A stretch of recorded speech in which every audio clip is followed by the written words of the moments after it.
গল্পের নাম বুদ্ধিমান শেয়াল আর গর্বিত বাঘ। এক গভীর সবুজ জঙ্গলে থাকত এক ভয়ঙ্কর বাঘ। সে খুব শক্তিশালী ছিল, কিন্তু ভীষণ গর্ব করত। আর সেই জঙ্গলেই থাকত এক ছোট্ট চতুর শেয়াল। শেয়াল ছিল খুব বুদ্ধিমান, কিন্তু কাউকে কষ্ট দিত না। একদিন কি হল? একদিন বাঘ খুব ক্ষুধার্ত হয়ে জঙ্গলে হাঁটছিল। হঠাৎ সে শেয়ালকে দেখে গর্জে উঠল। বাঘ, এই শেয়াল, আজ তোকে আমি খেয়েই ছাড়ব।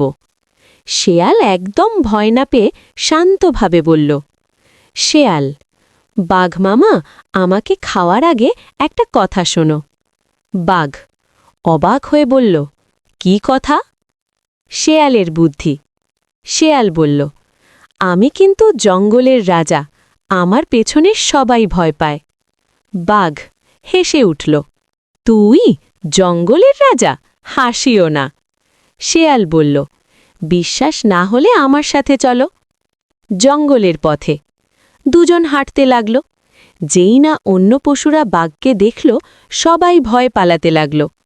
শেয়াল তখন বলল, দেখছ বাঘ মামা, সবাই আমাকে ভয় পায়, তাই পালাচ্ছে। বাঘ মনে মনে ভাবল, আরে, শেয়াল তো সত্যিই শক্তিশালী। বাঘ ভয় পেয়ে শেয়ালকে বলল, তুমি খুব শক্তিশালী, আমি আর তোমাকে কিছু করব না। এই বলে বাঘ দৌড়ে পালিয়ে গেল। শেয়াল মুচকি হেসে বলল, বুদ্ধি থাকলে শক্তি লাগে না। শিক্ষামূলক বার্তা, বুদ্ধি শক্তির চেয়েও বড়, গর্ব ভালো নয়।